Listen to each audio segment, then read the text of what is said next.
Assalamualaikum warahmatullahi wabarakatuh. Alhamdulillahirabbil alamin wa Allahumma shalli wa sallim ala sayyidina Maulana Muhammadin wa ala alihi wa sahbihi ajmain. Amma ba'du. Keluarga besar Mubarak Food sekarang ya. Mubarak Food yang saya hormati, wabil khusus ini ada Haji Hilmi. Pulau azam saking dalam karena beliau ketika minta saya berbesar hati acara itu di rumah saya sebetulnya lewat virtual. Justru karena tawaduk beliau saya mau datang karena saya memang kangen Sunan Kudus juga karena lama gak ziarah di sandera tamu-tamu itu. Tapi dari rumah saya azam mau menerangkan tentang Nabi Ibrahim karena ini sudah mendekati Idul Adha atau Idul Kurban. Di antara yang membolehkan ulama kerso atau mau populer atau mau dimaklumatkan atau mau tampil adalah awalun nubuwah itu dimulai dari at-tahaddi. Jadi semua kenabian itu dimulai dari memaklumatkan ke publik bahwa seorang Rasulullah Muhammad SAW juga semua nabi itu harus memaklumatkan diri kalau beliau itu nabi. Nah sebetulnya itu juga seterusnya orang alim, wali, itu juga habib, itu juga harus memaklumatkan diri kalau beliau itu habib. Tentu tidak harus dengan lisan, tidak harus dengan apa, tapi yang penting memaklumatkan. Kenapa itu penting? Kita bikin analogi. Saya bikin analogi dulu. Misalnya Anda punya istri sedang hamil. Anda tahu di situ ada klinik persalinan atau dokter bayi atau dokter untuk menangani orang-orang hamil. Itu Anda ngerti karena apa? Karena plang ya, karena tanda itu. Di situ ditulis dokter kandungan siapa itu, atau klinik persalinan. Atau bahasa kerennya klinik korban lelaki. Itu menjadi tahu karena diberitahu. Begitu juga kita konsultasi sama dokter psikologi. Kita tahu karena ada tulisan dokter psikologi dan seterusnya. Kemudian kita kuliah juga gitu menjadi tahu kalau itu UGM, UII atau UI juga karena tulisan atau karena maklumat. Nah harusnya memberitahu kalau Anda orang alim atau Anda wali atau apa itu boleh dengan makna yang positif bahwa ini maklumat.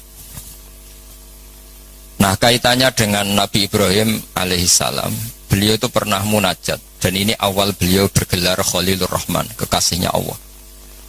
Beliau itu pernah munajat sama Allah sambil bergumam geremeng lah kira-kira, tapi geremengnya Nabi ya jadi wiridan itu. Kalau geremengnya sampean jadi laknat itu. Ini geremengnya Nabi, tapi bergumam. Ya Allah, dunia ini tidak fair. Engkau zat yang begitu penting, paling berpengaruh, yang menciptakan langit bumi, kemudian engkau tidak diketahui. Bayangkan misalnya kalau seorang presiden jalan di kampung terus diundang ngelik, kan tersinggungnya Masya Allah. Seorang raja Arab Saudi kenalan sama orang, terus orang itu tanya, jenengan dalemnya pundi, itu kan tersinggung. Aku yang di Arab Saudi buat takoi. Begitu juga seterusnya. Ada Gus besar misalnya di pondoknya, terus orang tanya, jenengan dalemnya pundi, aku yang di pondok ditakoi. Sama Haji Hilmi misalnya ditanya, saya mau ke Kudus dari jenang Mubarak. Nah jenengan sinten? Bukan ngenyek uang, sing duwe cidaran tangan jenengan sinten. Sehingga Nabi Ibrahim itu tersinggung-singgungnya karena beliau seorang Khalilur Rahman. Ya Allah, dunia ini tidak fair. Engkau zat yang begitu penting, kemudian orang nggak tahu tentang kau. Makanya ya maklum kan zaman itu kan orang masih kafir, menyembah batu, menyembah berhala. Orang nggak menyebut Allah, nggak menyebut Tuhan. Akhirnya beliau ngendikan, Innahu ya Rabbi la yahzununi an la ara ahadan fil ghairi fil ardi ya'buduka ghairi. Memang itu saya hafalkan ya. Innahu la yahzununi. Jadi innahu pakai inna masih pakai lam taukid. Innahu la yahzununi, sungguh sangat menyusahkan saya. Ada yang baca la yuhzinani sama ya, karena dalam qiraah sab'ah ada fala yahzunka qauluhum, ada qiraah fala yuhzinka qauluhum. Sungguh sangat menyusahkan saya, sangat merisaukan saya bahwa engkau zat yang begitu penting, kemudian yang tahu kalau engkau Tuhan itu hanya saya, yang menyembah juga hanya saya. Ini enggak fair. Zat sepenting engkau, kemudian fungsi jenengan, fungsi engkau tidak diketahui kecuali oleh saya. Itu kan ibarat misalnya kayak tadi, Anda yang punya Alphard saja, terus diarani tukang parkir kan ya tersinggung. Wong sing duwe Alphard kok diarani tukang parkir. Nah, karena Nabi Ibrahim itu seorang nabi, ketersinggungannya bukan urusan pribadi, tapi urusan Allah Subhanahu wa taala. Makanya dalam sebuah riwayat, saya ulang lagi dalam sebuah riwayat, ngendikane Allah teng hadits qudsi, kuntu kanzan makhfiyan fa aradtu an u'rafa fa khalaqtul khalqa liya'rifuni. Kata Allah, saya sebelum menciptakan makhluk pun sudah Tuhan. Andaikan Allah tidak menciptakan langit bumi juga sudah Tuhan. Andaikan Allah tidak menciptakan surga dan neraka juga sudah Tuhan. Karena ketuhanan Allah itu hakikat, bukan karena apa-apa. Memang dia Tuhan. Tapi kata Allah, tapi saya ingin dikenal. Kemudian maka saya ciptakan makhluk supaya mengenal saya. Maka masyhur kalau dalam semua ilmu tafsir, dari semua ilmu tasawuf, wa ma khalaqtul jinna wal insa illa liya'budun, saya tidak menciptakan jin dan manusia kecuali mereka beribadah kepada saya. Itu hampir semua mufassir menerangkan illa liya'budun illa liya'rifuni, supaya mereka ngerti saya. Karena awal menyembah itu dari tahu. Kamu tidak bisa menyembah sesuatu yang kamu sendiri tidak tahu. Makanya guru-guru kita zaman kita ngaji di mana saja itu awal wajibin alal insani ma'rifatullah, karena untuk bisa nyembah Allah dimulai dari tahu. Maka illal ya'budun illal ya'rifun, supaya mereka kenal saya. Sehingga karena makna ibadah di situ adalah mengenal Allah, mbok wong ibadah ngethuk rino wengi masih afdal orang alim. Karena orang alim ini orang yang mengenalkan Allah Subhanahu wa ta'ala. Nah, ini terus rentetannya apa dengan kegiatan kita malam ini dan semua kegiatan? Bahwa manusia dengan segala kelebihannya itu tujuannya hanya satu, mengertikan dirinya dan orang lain bahwa Allah itu Tuhan. Dan itu tugas siapa? Tugas para nabi. Sehingga pertama kali Nabi jadi Nabi itu setelah ketemu Malaikat Jibril di Gua Hira. Pertama yang dilakukan apa? Beliau naik ke Gunung Sofa, kemudian memaklumatkan ke keluarganya bahwa saya adalah sekarang seorang Nabi. Karena tidak boleh. Orang harus dikenalkan kalau Allah itu Tuhan. Kalau ada seorang presiden jadi presiden dilantik, beliau harus dimaklumatkan kalau dia presiden. Kalau ada menteri juga harus dimaklumatkan kalau dia menteri, supaya perlakuan orang lain jelas. Bahwa ini saya memperlakukan presiden, saya memperlakukan seorang menteri. Sehingga ini penting saya utarakan, urutan pertama terpenting di dunia adalah memaklumatkan kalau Allah itu sebagai Tuhan dan semua Rasul sebagai utusannya Allah. Nah sekarang problem kita adalah karena kita orang Jawa, ngaku sugih itu rapik, ngaku alim ya rapik. Oke, kita sepakat etika itu dalam banyak hal juga baik, tapi itu tidak bisa dipegang banget. Karena kalau orang misalnya nyuwun sewu, kaya terus ibu-ibu miskin, nanti untuk BLT. Ini lucu tuh, misalnya Haji Hilmi terus untuk apa? BLT. Ini kan terus lucu. Jadi apa-apa kalau berlebihan itu efeknya naik. Misalnya saya ngaku bodoh, itu oke lah, itu tawaduk bagus. Tapi misalnya aku ngaku bodoh, terus orang mulang tafsir, gak mulang ngopo, terus tafsir diulang ngomong sing ra jelas. Kayak apa dosanya saya? Saya masih ingat di antara awal-awal saya kenal Pak Quraisy Shihab, kata beliau, kita ikut dosa kalau yang mengajar itu tidak ahlinya, karena enggak karu-karuan. Sehingga apa? Dosanya orang alim itu apa? Kitmanul ilmi, menyembunyikan ilmu. Makanya ilmu itu harus dimaklumatkan. Tapi tentu tanpa hadun nafsi, bahwa orang itu enggak berpikir populer, enggak perlu. Saya enggak pernah ingin populer. Tapi saya ingin mempopulerkan ulumullah, mempopulerkan ilmu-ilmunya Quran.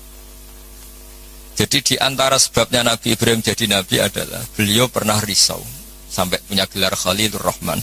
Beliau setelah menemukan Allah punya kerisauan, ya Allah, sungguh dunia ini tidak fair. Engkau zat yang begitu penting, pencipta langit bumi, zat yang begitu perannya penting, kemudian orang tidak kenal engkau. Coba misalnya pekerja di Mubarak nggak ngerti kalau Haji Hilmi itu ketuanya, itu kayak apa buruknya? Kamu nggak ngerti kalau presidennya Pak Jokowi, itu kayak apa buruknya? Kamu gak ngerti kalau bapak kamu itu Karmen, itu kayak apa ngawurnya? Gak ngerti status orang yang berjasa ke kita itu buruk sekali, apalagi gak ngerti Allah Subhanahu wa ta'ala itu betapa buruknya. Sehingga Nabi Ibrahim itu risau. Nak sampean kan risau kok ora roh nak aku melarat wong ora gelem sedekah, jadi risau mikir dirinya sendiri. Misalnya seneng cewek kok ora roh cewekku nak aku seneng ndekne. Jadi itu egois sekali. Nabi Ibrahim itu yang dirisaukan adalah Allah zat yang begitu penting kemudian tidak dingerteni oleh mereka. Sehingga beliau mulai bikin cara untuk Allah dingertikan. Nah ini mulai ada masalah karena mulai bersentuhan dengan orang banyak. Beliau pura-pura sakit.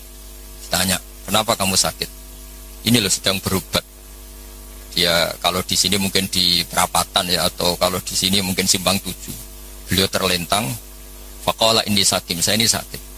Ya minta dong berobat sama perbintangan karena mereka menuhankan perbintangan. Fanadzara nazratan fin nujum. Dia minta, tapi kok saya tidak sembuh-sembuh.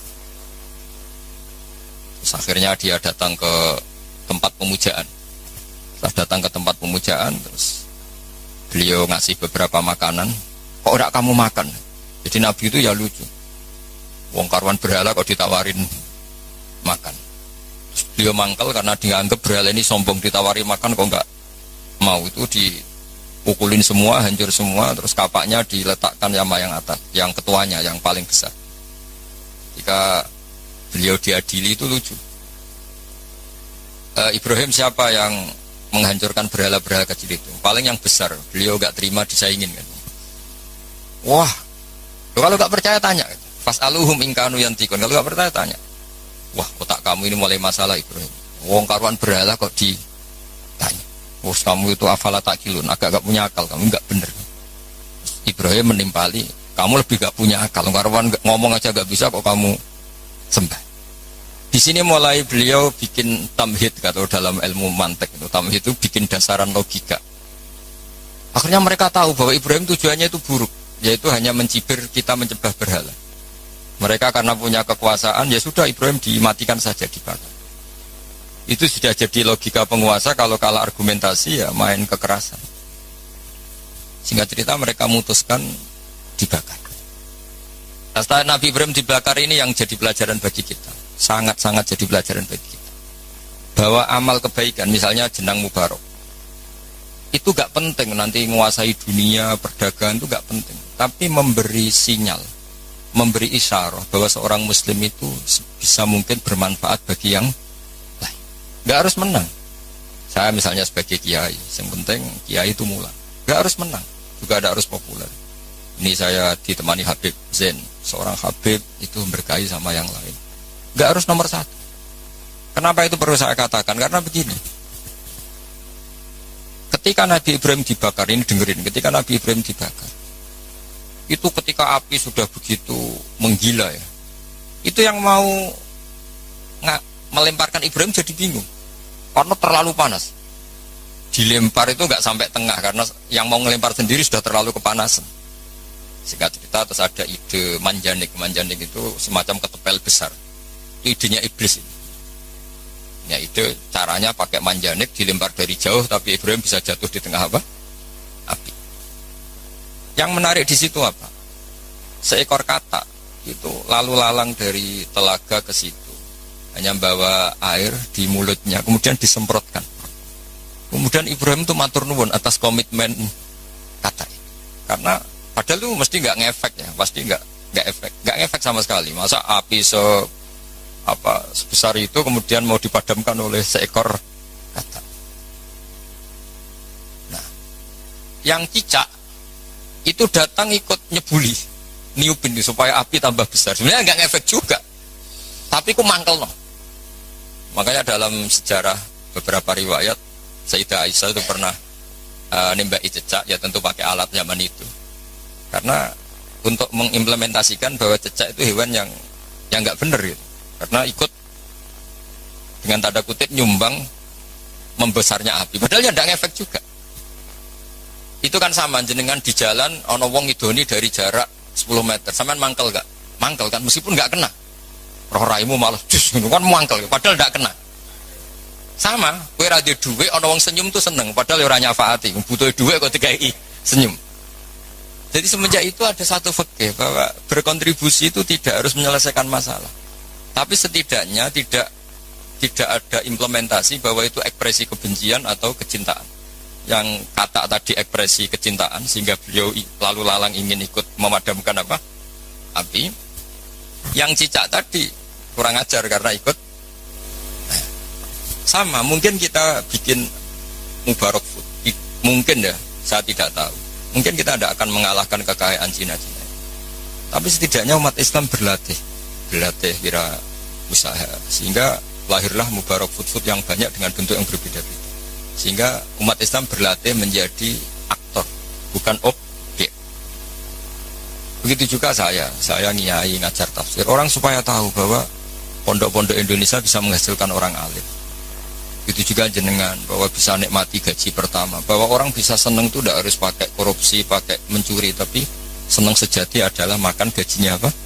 Sendiri. Apapun kita tidak mewakili dunia, implementasi itu sesuatu yang sangat dihormati oleh Allah. Kayak Allah menghormati amalu difda.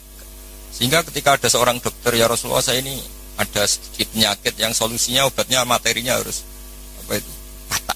Apa saya boleh membunuh kata? Fanaha angkot ya Nabi melarang membunuh kata karena pernah berkontribusi. Setidaknya ingin berkontribusi terhadap pemadaman api yang membakar Nabi siapa? Ibrahim. Kowe dibujo masih didoni ke 3 meter oleh memangkel. Enggak bisa dia ngelak gini. Ora kena Mas. Enggak bisa seperti itu. Sudah. Nah, sehingga saya hari ini tadi saya belajar banyak tentang tafsir tentang Nabi Ibrahim, bahwa agama ini kata Rasulullah SAW memang diidentikan ya, tentu Nabi Muhammad SAW tetap Sayyidul Awalin wal Akhirin, Sayyidul Anbiya. Tapi agama ini diidentikan dengan anit tabi' millata Ibrahim hanifah, bahwa kamu Muhammad harus ngikuti Nabi Ibrahim. Sehingga ketika kita bersolawat sendiri harus kalimatnya Allahumma sholli ala sayyidina Muhammad wa ala ali sayyidina Muhammad kama shollaita ala sayyidina Ibrahim. Jadi Nabi Ibrahim tetap dianggap master, bahwa ya Allah engkau bersolawat ke Nabi Muhammad sebagaimana engkau bersolawat ke Nabi Ibrahim. Karena Nabi Ibrahim ini yang bapak tauhid, millata abikum Ibrahim. Ibrahim itu cara bertauhid bukan sekedar adu argumentasi, tapi beliau berpikir jangka panjang. Misalnya sekarang kita bicara apa ini kalau miladnya sudah berapa? 110 tahun. Jadi sebelum kemerdekaan. Nabi Ibrahim ketika mau meninggal cara berpikir sederhana begini, ya Allah, saya menyembah engkau, saya seorang nabi, saya mentasbihkan engkau, saya mentahmidkan engkau, saya mentakbirkan engkau. Tapi saya ini tetap mati. Padahal saya ingin yang mentasbihkan engkau ini abadi, yang mensolati, yang mengibadah solat abadi, tasbih abadi. Ini gimana ya Allah?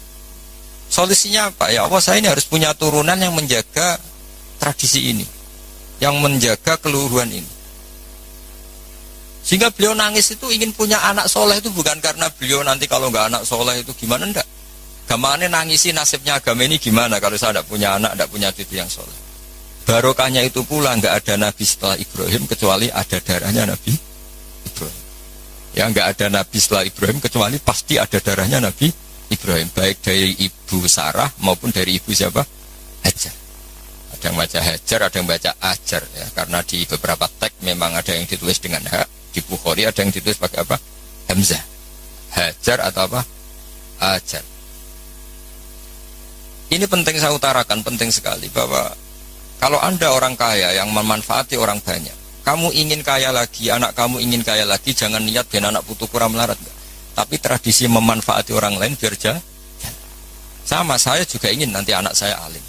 Tapi bukan berarti ingin anak saya terus dicucup orang, disalami template, enggak. Ingin menjaga bahwa harus ada orang alim.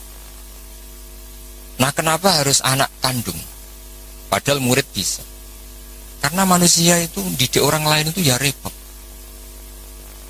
Omah sekolah ra ketompo terus mondok. Nggak ribet ngadepi wong liya. Timbang ning omah nakal dititipno pondok. Ribet. Meskipun kita terima itu sebagai santri, tapi kan komitmennya beda, cara berpikir beda. Makanya didik ini bukan berarti ya tetap beda. Sehingga Nabi Zakaria ketika ditanya, kenapa engkau begitu fanatik minta anak kandung, waladas sulbi itu anak kandung. Kata beliau, wa inni khiftul mawaliya mewaroi. Kalau orang lain mewarisi saya, itu pasti cara berpikir tidak persis-persis sama. Meskipun solehnya mungkin mirip ya, tapi tetap beda. Saya punya pengalaman. Nggak, sampean jangan terus kecil hati, saya ada anak kiai. Kesolehan itu tidak harus jadi kiai. Saya punya pengalaman entah buruk entah baik, terserah cara Anda menafsirkan. Kiai itu kalau betul-betul kiai itu melihat orang sholat itu senangnya Masya Allah. Melihat preman sholat itu senang. Melihat orang tobat senang. Padahal ya orang untung-untungnya di mana juga. Gak ada untungnya. Tapi karena dia dididik bahwa sholat ini cagai bumi. Apalagi kalau kiai ini sudah jadi wali, bahwa Allah tidak menghancurkan bumi, ini pertimbangannya karena masih ada yang sholat. Nah, sementara kalau kamu itu otaknya pedagang, rawong sholat itu banyak kebutuhan sarung. Wah, nak ngono gawe sarung. Berarti tekem Cina kayak tadi. Banyak orang haji terus Cina merodok apa? Pakaian apa? Ihram. Banyak orang wiridan terus Cina merodopsi apa? Tasbih. Tapi kalau wali itu tidak begitu cara berpikir. Jadi melihat orang sholat itu, ya Allah, itu luar biasa. Terus kepikiran, nyari kalimat apa yang kira-kira dengan sujud itu benar-benar plus tauhid. Akhirnya dicari-cari lah kira-kira kalimatnya Subhana Rabbiyal A'la bihamdi maha suci engkau yang maha luhur. Karena sekali sujud itu dia tidak benar komitmennya, bisa sujud kepada makhluk. Dan itu bahaya, wes sujud, wes batu eneng bumi, jebule kli. Itu beda, perasaannya wali sama itu beda. Kalau kamu pedagang kaya terus wali itu mesti gini, saya ingin jadi orang kaya pedagang. Ben wong Islam iku mburoh wong sing salat.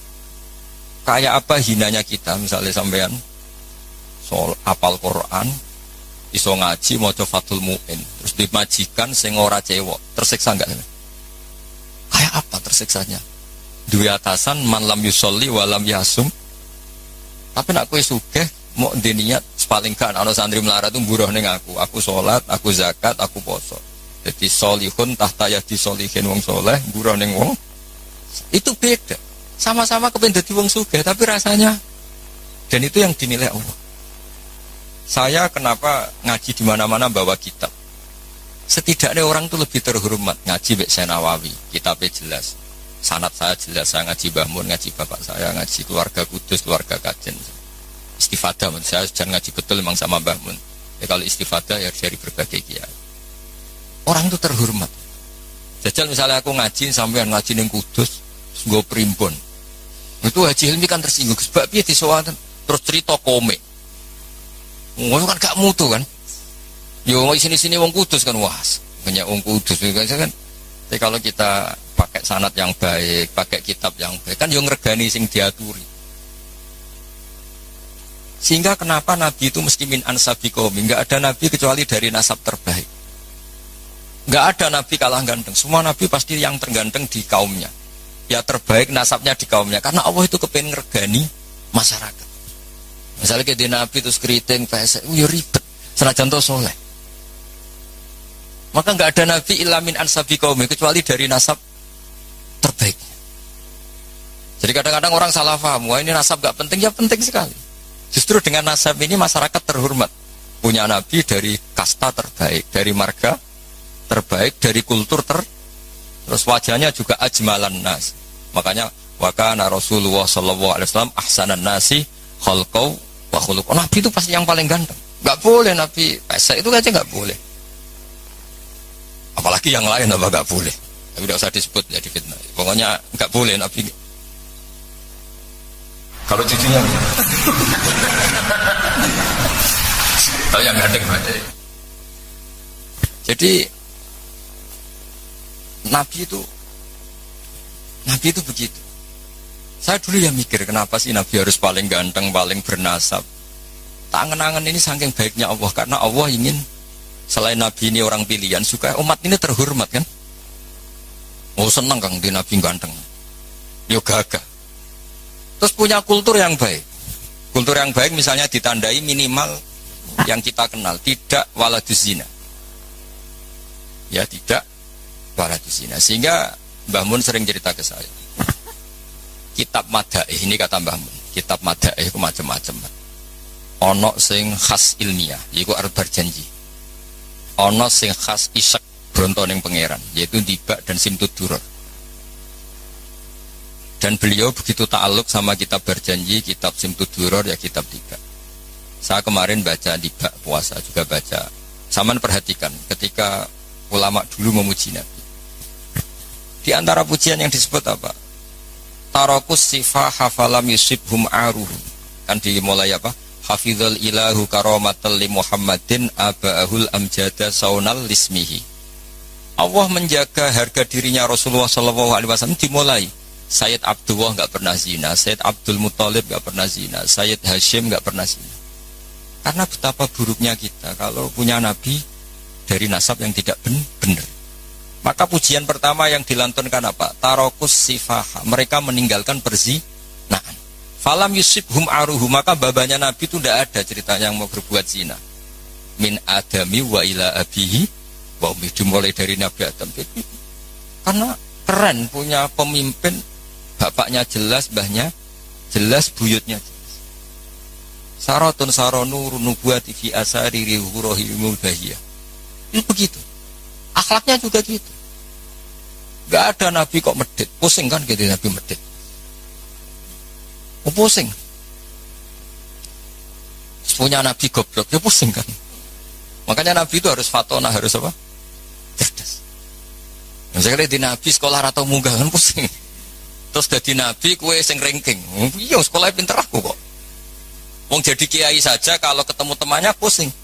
Karena temannya menangin aku sekolah atau munggah itu saja sudah pusing. Makanya jangan pernah jadi kiai ketika kiai kamu masih hidup itu menangi goblokmu itu. Wah itu masalah itu kan. Wong kok konco ngiyai ketemu konco pengapesan. Kok iso ngorek muin. Wong dhisik maca jurumi ae sering ditek itu ada masalah kan. Makanya terus akhirnya dukun berkode apa ngiyai masalah jalan pintas dukun. Ini saya cerita sehingga Nabi itu mesti dari gen terbaik. Hafizul ilahu karomatan li Muhammadin aba'ahul amjada saunalismi. Allah menjaga harga diri Nabi itu tidak mulai Nabi Muhammad, itu dimulai dari Nabi Adam. Begitu juga menyangkut ibunya. Terus begitu. Jadi gak ada penjagaan sesempurna kayak Allah menjaga kekasihnya Rasulullah Shallallahu Alaihi Wasallam. Tapi sekarang itu memang zaman fitnah ya macam-macam. Orang baca tiba dikatakan bid'ah. Saya bilang, andaikan tiba kamu baca pakai bahasa Indonesia itu saya yakin tidak ada yang bilang bid'ah. Karena itu buku sejarah. Berhubung mbok waca ndermemel koyok mantra, lha iku sing mari akhire darani bid'ah. Coba kalau kamu baca bahasa Indonesia di depan orang yang biasa darani itu bid'ah. Nah, kamu baca aja. Baca yang apa? Di sini biasanya tiba apa berjanji. Wasim tuturor apa saja saya hafal insya Allah. Enggak yang terkenal saja. Berjanji apa? Apa? Al berjanji misalnya dimulai dari apa? Yang mulai wabaktu ya. Wabaktu fa'aqul huwa Muhammad bin Abdillah bin Abdul Muttalib. Itu kan kalau ditulis bahasa Indonesia ya, ketahuilah bahwa Muhammad putranya Sayyid Abdullah. Muhammad bin Abdillah bin Abdul Muttalib. Abdullah itu punya bapak namanya Abdul Muttalib. Wasmuhu Syaibatul Hamdi. Sayyid Abdul Muttalib itu nama lainnya adalah Syaibah. Kila itu ketika beliau lahir sudah beruban. Syaibatul Hamdi, orang beruban yang sering baca tahmid, baca Alhamdulillah. Sehingga dulu Ka'bah itu kalau menuju ke Ka'bah ada namanya Babu Bani Syaibah. Kalau kamu ngaji fikih kesunatan masuk apa? Masjid Haram dari Babu Bani Syaibah, itu nama lain dari Sayyid Abdul Muttalib. Wasmuhu Syaibatul Hamdi. Kenapa dikatakan Alhamdi? Humidat Hisaluhus Saniyah. Beliau punya perilaku-perilaku yang sangat terpuji. Di antara yang paling masyhur adalah ketika penduduk Mekah kesulitan nyari air, beliau munajat terus sama Allah sampai mimpi dingertikan lagi oleh Allah tempat Zamzam. Apa tempat Zamzam? Akhirnya beliau ngeduk lagi. Makanya Zamzam itu dinisbatkan ke Abdul Muttalib. Padahal Zamzam tentu mulai Nabi Ismail. Paham ya? Tapi di bab tertentu dinisbatkan Abdul Muttalib. Makanya masyhur wayun dabul mausulu billadhi istahar kabi'ri zamzamin yali waman hafar. Jadi Abdul Muttalib itu punya gelar waman hafaro bi'ro zamzama. Wahai orang yang menggali lagi sumur apa? Zamzam. Jadi beliau itu intinya itu lama sekali penduduk Mekah itu sudah kehilangan Zamzam. Abdul Muttalib munajat. Akhirnya karena beliau min dzurriyyati Ibrahim dingertikan Zamzam. Makanya kata Alfiyah apa? Wa yundabul mausulu billadhi istahar kabi'ri zamzamin yali waman hafar. Sudah kita terjemah saja. Abdul Muthalib nama lainnya adalah Syaibatul Hamdi, orang tua yang selalu muji Allah. Kenapa terpuji? Karena semua perilakunya termuji. Wasmuhu Syaibatul Hamdi humidat khisaluhus zaniyah. Ibnu Hashim. Ya terus begitu. Beladikan itu kamu tulis dengan bahasa Indonesia. Kamu kasihkan orang yang biasa membid'ahkan tiba atau berjanji. Wah bagus ini buku sejarah. Tapi setelah kamu baca Arabnya, kenapa jadi bid'ah? Itu yang salah itu dua-duanya menurut saya. Yang dengarin nggak paham, yang baca kayak jimat.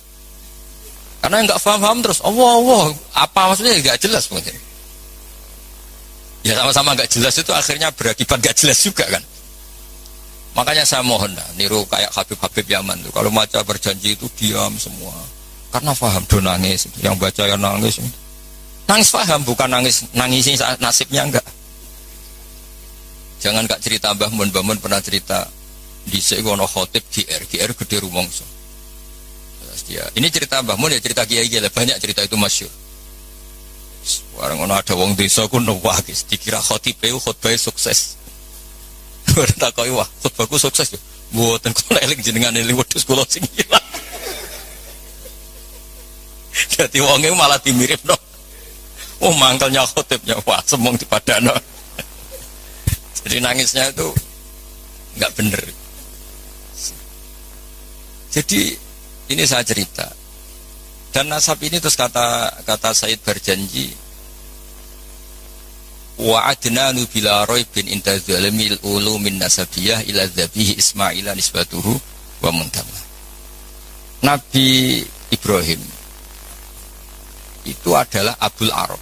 Makanya kata berjanji wa adnanu bila raibin inda dzawil ulumin nasabiyah ila dzabihi Ismail. Sayyid Adnan ini tidak ada keraguan lagi menurut para pencatat nasab bahwa beliau adalah turunan Nabi siapa? Ismail. Nah Ismail itu bin Ibrahim. Kenapa Imam berjanji harus cerita itu ngotot? Karena beliau tahu problem utama Rasulullah Muhammad jadi Nabi dan akhirnya memaklumatkan kalau beliau Nabi adalah orang Yahudi tanya man huwa wa ma nasabu, dia itu siapa, lalu nasabnya siapa? Karena lama sekali orang Arab itu jahiliyah, jauh dari peradaban agama, sehingga ketika ada isu lah, kalau menurut orang Yahudi bukan menurut bahasa kita, ketika ada isu bahwa orang Arab ada yang jadi Nabi itu orang Yahudi mencibir, gak mungkin Nabi ilamin Bani Israel, gak mungkin Nabi kecuali turunan apa? Israel. Israel nama lainnya Nabi Yakub ya, jadi kalau ada istilah Israel itu nama lainnya siapa? Nabi Yakub. Is itu maknanya, Isra itu maknanya abad, Il itu Allah, jadi Israel maknanya hamba Allah, yaitu Nabi siapa? Yakub. Jadi gunjingan, nggak bisa, Nabi nggak boleh dong kecuali turunan Ibrahim, turunan Israel. Tahu-tahu orang Arab jadi Nabi asal-usulnya gimana? Karena mereka taunya Arab itu ya penyembah berhala, terus pemakan apa, pokoknya nggak benar semua. Nah, karena Sayyid berjanji itu tahu problem Nabi di mata orang-orang itu adalah nasabnya. Beliau pertama nulis di antara yang dipakai mukaddimah adalah cerita nasabnya. Ba'du fa'akul wa Muhammad bin Abdullah. Sampai taruh saya wa adnanu bila raibin inta dzabil ulumin nasyabiyah ila dzabihi Ismail nisbatu wa muntah. Nah, kenapa harus yakin itu? Ketika orang Yahudi debat sama sahabat, apa buktinya kalau Muhammad Nabi? Syarat utama Nabi harus turunannya Nabi, harus orang baik. Akhirnya Allah membela kekasihnya fihi ayatum bayyinatum maqamu Ibrahim. Bukti kalau Ibrahim pernah singgah di Mekah adalah di situ ada batu yang ada jejak kaki Nabi Ibrahim. Nah, kalau Nabi Ibrahim pernah lama di Mekah sampai bangun Ka'bah, berarti beliau juga meninggalkan turunan di Mekah, yaitu ini askantu min dzurriyyati biwadin ghairi dzar'in inda baitikal Muharram. Jadi ada bukti Ibrahim hidup di Mekah, yaitu pernah menjejakkan kaki di makam apa? Ibrahim. Makam Ibrahim bukan kuburan tapi apa? Tempat berpijaknya Nabi siapa? Ibrahim. Terus beliau memaklumatkan bahwa ini askantu min dzurriyyati biwadin ghairi. Jadi ini askantu itu kalimat yang luar biasa.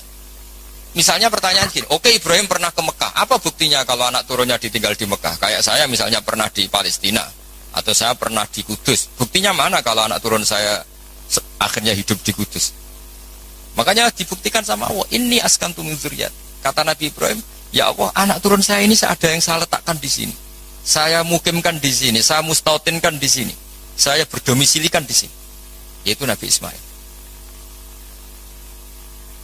Artinya gini, ketika Imam berjanji cerita waba'du fa'akul itu luar biasa, itu yang menjawab keraguan orang, yaitu orang Yahudi atau siapa saja yang meragukan nasabnya Nabi.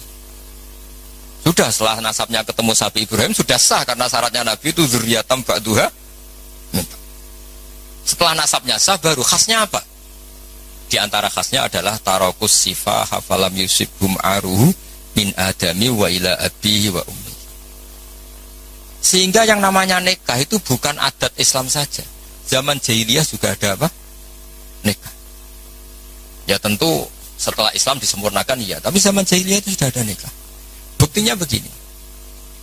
Ketika Rasulullah SAW mulai aneh-aneh ngaku jadi nabi, ini menurut bahasa mereka loh. Ini saya cerita menurut bahasa mereka, bukan bahasa saya. Itu kata orang-orang Quraisy, kafir Quraisy gimana? Muhammad, kok mulai aneh-aneh ngajak nyembah pangeran Sitok, meminta supaya kita menyembah Allah satu. Padahal tren mereka menyembah Tuhan yang apa? Dan itu mereka cara mengatakan gini.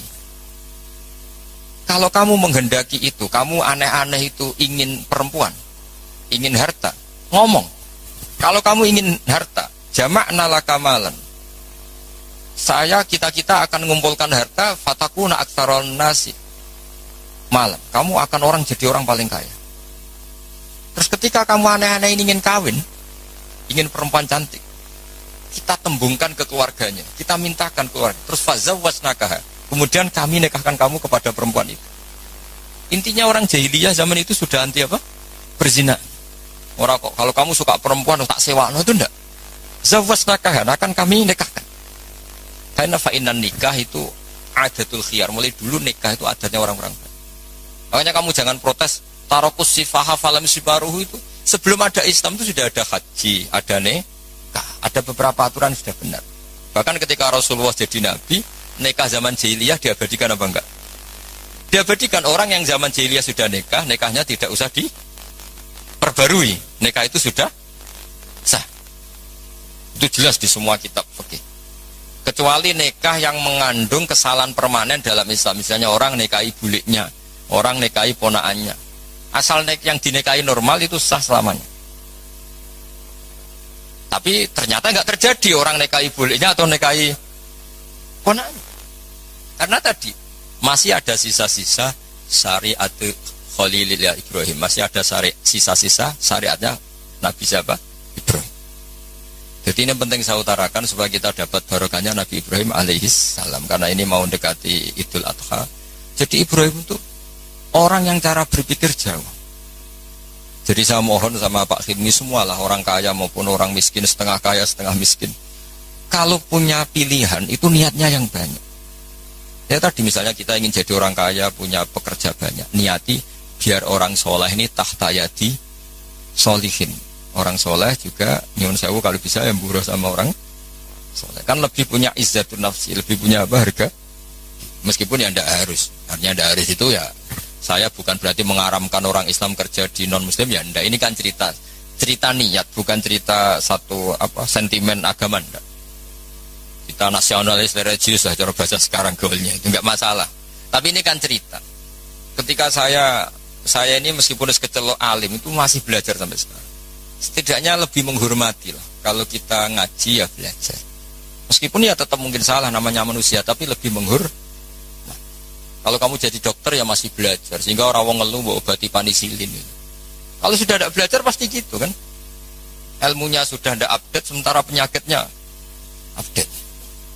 Itu kan kayak banyak orang kuno itu. Ilmu kuno digonyolusinya cah saiki kan bingung. Dan Nabi Ibrahim sudah bervisi jangka panjang. Jadi ketika beliau tahu kalau pasti meninggal, beliau berdoa, Rabbana wab'ats fihim rasulam minhum yatlu 'alaihim ayatika. Ya Allah, saya ini pasti meninggal, maka zuriyah saya harus jadi rasul. Di mana rasul itu tugas utamanya apa? Yatlu 'alaihim ayatika. Saya hanya punya kepentingan ada yang selalu memaklumatkan bahwa engkau itu Tuhan. Bahwa cara menyembah engkau orang juga benar karena anut guru. Jadi kekhawatiran beliau itu enggak ada rasul yang yatlu 'alaihim ayatika yang membacakan ayat-ayatmu. Betapa bahayanya kalau kita ini terus kemudian tidak ada ulama, tidak ada kiai. Mungkin kita sudah menuhankan uang, menuhankan jabatan, Tapi barokahnya banyak ulama, banyak kiai, kita hanya menuhankan Allah Subhanahu wa taala. Ono corona ya tenang, ono puwe tenang. Semati ya mati aja biasa. Coba kita zaman dijajah Belanda, kayak apa susahnya kita? Itu orang-orang kita dulu ya bahagia dan banyak istrinya banyak padahal zaman itu. Padahal zaman sekarang aja susah, zaman itu sudah. Coba kita nong kuno-kuno itu. Istrinya rata-rata satu apa banyak. Padahal zaman dijajah. Artinya nikmatnya Allah itu nggak kurang pasal. Yang bahagia ya banyak. Sekarang zaman modern yang susah juga. Itu kalau kata Mbah Mun, pangeran tetap sitok. Jadi pangeran tetap Allah. Nggak usah kamu teliti dunia, podo yang pangerannya podo. Artinya mulai Nabi Adam sampai kiamat, ya ono seneng, ono susah, ono kasil, ono rakasil. Itu rasa buat teliti, terus ngono mesti ngono. Jadi kira usah penelitian zaman Nabi Adam. Kok polanya sama? Ada yang tertawa, ada yang menangis. Ya ada saat tertawa. Dan hubungan bojo buat teliti satunya podo. Kadang yang mesra, kadang yang tukaran. Ya sudah sama. Kancanan yang ngono, kadang seneng, kecewa. Ya ngono. Akhirnya kita belajar dari itu ngelmoni. Termasuk akhirnya ada Imam Syafi'i, ada yang ngarang hikam. Cara ngelmoni itu ya lucu lama itu. Malah enak digedingi wong akeh, ra diutangi. Yo kira-kira yang utang Haji Hilmi itu yang kenal apa yang gedeng? Yang kenal, orang kenal juga gak baik. Makanya kata Imam Syafi'i ditanya, orang sehebat jenengan ternyata yang benci banyak. Imam Syafi'i jawabnya enak. Waman asa'a ilaika faqad atlaqaka. Nah, orang benci kamu itu positif. Minimal gak utang kue. Kowe tahu nyileh mobil wong sing mbok gedhingi. Tapi nak kowe akrab mek Haji Hilmi bahaya iso nyileh Alphate, nyileh macam-macam. Jadi enteng saja ulama. Ada orang cerita Imam Syafi'i orang yang tadi nyucup jenengan, hormat jenengan, ternyata setelah di luar ngerasani jenengan. Itu gaya-gayaan tok hormat jenengan, setelah di luar ngerasani jenengan. Imam Syafi'i muni alhamdulillah, berarti aku wibawa ning arep rawani. Jadi dianggap enteng saja. Karena apa? Ya orang dulu itu ya sudah munajatnya sama Allah sudah. Hikam yang ngarang hikam ini cerita bahwa harus dielmoni. Hikam itu malah lebih gampang lagi. Ketika Allah memberikan apa yang kamu inginkan, itu berarti mata a'toka asyhadaka birrah. Ketika Allah memberikan apa yang kamu inginkan, maka Allah ingin mengertikan kamu bahwa Allah itu zat yang baik. Sehingga kamu minta apa saja dikasih. Wa mata mana'aka asyhadaka qarra. Ketika Allah menghalangi yang kamu minta, asyhadaka qarra. Bahwa Allah menunjukkan saya ini Tuhan, nggak bisa kamu dikte-dikte. Lho kowe di pangeran terus nurut terus mbek kowe iku yo ora gaya. Pangeran kok nurutan, itu kerennya di mana coba? Pangeran yo gagah kudu al-qahar, zat yang nggak bisa diatur. Jadi kena ndonga ora disebadani nggih Gusti top jenengan. Ora kena dirayu, ora kena diatur, atur. Wes pangeran tenan jenengan. Misalnya pangeran nurut terus iku pangeran tak budak kan gitu.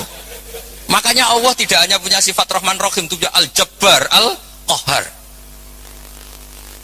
Jadi segampang itu. Lho kayak di pangeran terus nurut mbek kowe kan. Aku lah kecewa. Mesti protes buat diuncang ngono kok jenengan tuh.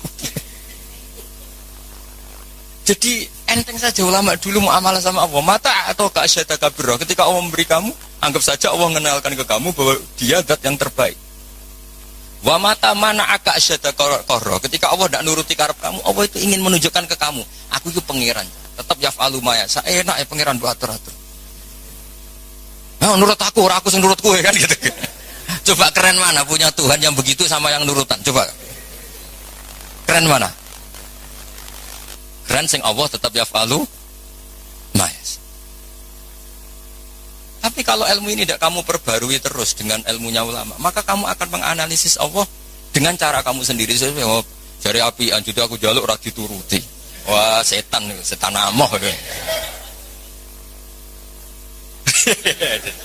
Jadi ulama dulu itu asik gitu. Coba saya itu termasuk kiai muda yang enggak mati, bukan karena saya apa. Rasulullah tuh kalau ngajari melihat kehidupan kematian tuh rileks. Ya Allah, kalau saya hidup, ini ngajari ke kita ya. Anggap saja ini peluang untuk menambah kebaikan. Kalau saya mati, anggap saja itu akhir dari segala keburukan. Makanya saya itu tidak mati takut mati. Coba hidup kita ke depan. Meskipun a'udzubillah min dzalik, potensi zina, potensi korupsi. Yang sudah korupsi, potensi korupsi lagi. Yang sudah kadung zina, potensi zina lagi. Yang bisa ngakhiri itu apa coba? Mati. Jadi kalau melihat gitu mati, kalau kamu mau mati, matur nuwun Gusti. Mumpun niki terakhir kula mun mboten saged elek malih. Matur nuwun, matur nuwun. Loh, enggak ini cerita. Jadi jangan melihat sisi mati ini keburukan, karena itu akhir dari segala kejelekan kita dan akhir dari segala potensi. Kalau kamu tidak jelek sekarang kan potensinya tetap bisa. Soleh-soleh kayak kue udah kuat suwe kan nggak ada jaminan gitu maksudnya. Kan nggak ada jaminan. Kamu sekarang nggak korupsi, kan nggak ada jaminan kalau nanti jabat dak. Kan bisa aja karena nggak ada kesempatan saja. Jadi segampang itu, sehingga kita ini akhirnya melihat mati itu biasa. Biasa bukan ya karena surip ya apik mati ya habis. Inna sholati wa nusuki wa mahyaya wa mamati lillahi rabbil. Makanya bapak dulu, saya ini kan termasuk wis kiai. Sebenarnya problem saya ya sudah berat ya, kalau nuruti umat macam-macam. Tapi ya, saya masih eling dewe bapak. Dunia orang melok duwe hak, pikir lah, santai wae. Dunia orang melok duwe kok pikir. Itu gak ini. Aku mikir jenang mubaroke Pak Hilmi kan orang melok duwe kok tak pikir. Ya penting mikir sing duwe kan gitu. Ya sama gitu. Wong duwe orang melok duwe kok pikir. Ya penting pikir sing duwe kan. Cara kasarane kan. Makanya hikam ngendikan da'it tadbir fama qoma bi ghairuk la tuqim bi nafsak. Wis ora usah mikir nemen-nemen. Dunya iku ana sing duwe. Ora usah ke melok-melok, ora melok duwe kok geger. Maksudnya ora usah mikir wis melok pangeran wis. Wong alim yo mulang wis. Wong sugih baji karyawan. Habib yo ndongakno umat itu. Wong melarat yo ndongakno sing sugih sedekah. Sudah gitu aja ora usah mikir. Wong nak sedekah rak dhuwit kuntek, berarti mikir. Kok sing melarat aku dongakno sugih kenaan tak dongakno aku dongakno awakku ora iso sugih wae ya rusak nak dunya dan ngono ya rusak. Ya jadi ini saya cerita ilmu segampang itu ulama melihat. Makanya saya pernah baca dalam satu kitab itu lucu. Ada orang berteman akrab. Ketika kaya temannya banyak, ketika miskin temannya enggak pada menjenguk. Padahal dia sudah jadi buruh. Buruh manol, buruh gebet. Ada seorang Habib alim. Ketika orang ini ngeluh, teman-teman saya itu yang dulu jenguk sekarang nggak ada yang jenguk karena saya sekarang miskin. Dulu teman saya akhirnya Habib yang alim ini ngendikan malah enak toh, nak kancam rene malah kon isin. Rene pas kue manol, pas kue gawe boto diamui malah isin atau dora rene. Jadi pas kue melarat rado sing delok lan kon nak sugih konangan neh lah. Akhir alhamdulillah yo jebule. Selama ini kan kita ngeluh, pepe melarat terus konco ora dolan, malah ada ora dolan. Pas dolan rono kowe dikongkon wong dibentak-bentak, malu enggak? Milih didolan ya apa enggak? Mboten lah ya sekarang. Jadi kalau ulama itu bikin solusi segampang itu. Assalamualaikum warahmatullahi wabarakatuh.